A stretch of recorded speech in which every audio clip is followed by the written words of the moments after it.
Did all 5 of you actually do the pushing of the piano off the roof?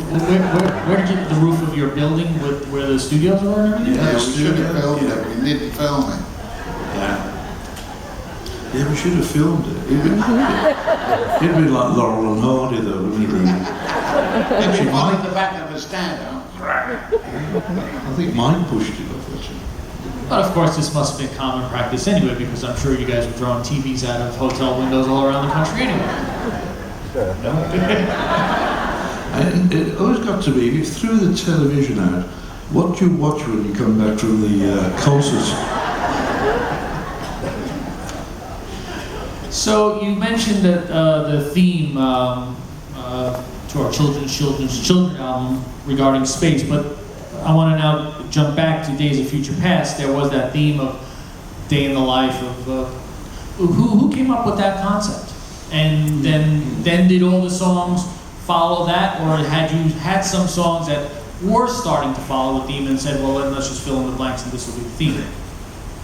I think I mean, it's shrouded in the mists of time, really.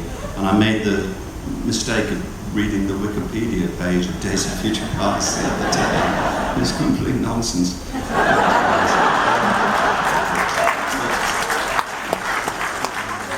I mean, I talk nonsense anyway, so I don't mind being quoted, so I can this. But even my bits were pretty far-fetched. But we did have a stage show, and I would have to say it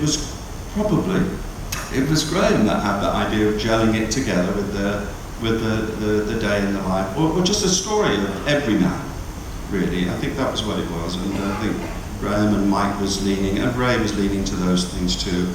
And I loved the song that he did there, with Dawn is a Feeling, and I wanted to do something that would be part of that.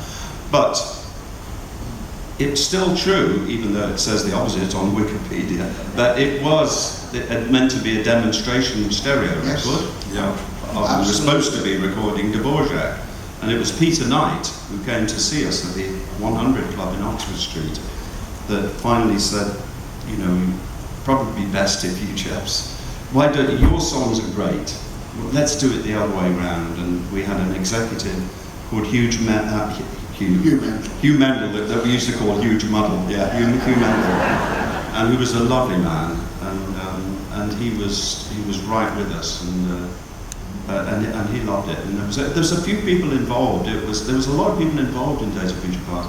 It would be nice if the 5 of us, or even Tony, could have claimed all the credit, but there were other people, Michael Dacre Barclay, and Hugh Mendel, of course, you know, and there was other people around. So it's a bit lost in the midst of time and board a bit, but I would put the first finger right there. I don't remember it that way.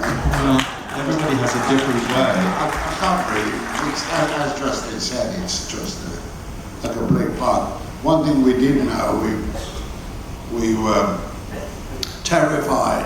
We were working at the Northern Working Men's Schools up in England, and we were terrified of the audience, so it was 2 half-hour spots.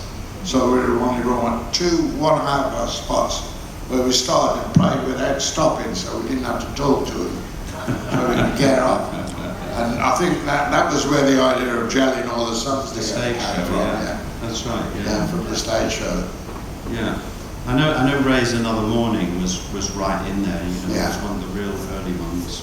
Yeah. Actually, also part of that stage show we did, I think we rehearsed it all in Bucron in Belgium. But Timothy Leary, as it was called, was part of those first stage show, and so that became sort of the leading thing really when we decided to insert a lost chord, because it wasn't on Days of Future Past. It was actually recorded during the same sessions. The same sessions. But there wasn't a place for it on the album. No.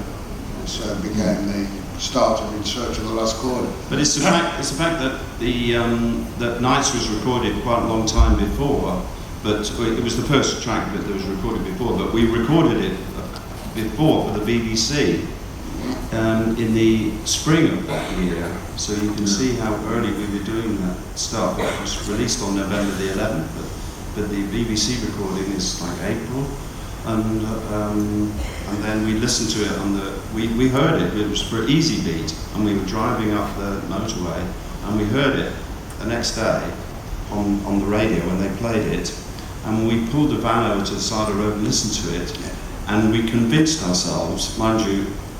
I speak for myself, I was very stoned at the time, but I convinced myself, and I think a few of us did, that we'd never be able to do it any better than that it was absolutely brilliant, there was something spooky about it, and we'd never be able to recreate it. And we got to a phone box, and Mike called the BBC, the engineer, who we knew, and he said, you know that thing that we did yesterday, we did those sessions yesterday? He said, yeah, sure. He said, have you got did you keep a copy of that? And the guy said, no, we record over that as soon as we broadcast it. Oh. And then we were, for a few days, for me personally, for weeks I was like, oh, we'll never be the same. And then about 2 years ago, I was at the BBC, and a very old-time producer came up to me and said, by the way, you know that the original one that you did of Nights for the BBC? He said, here's a copy of it. Wow.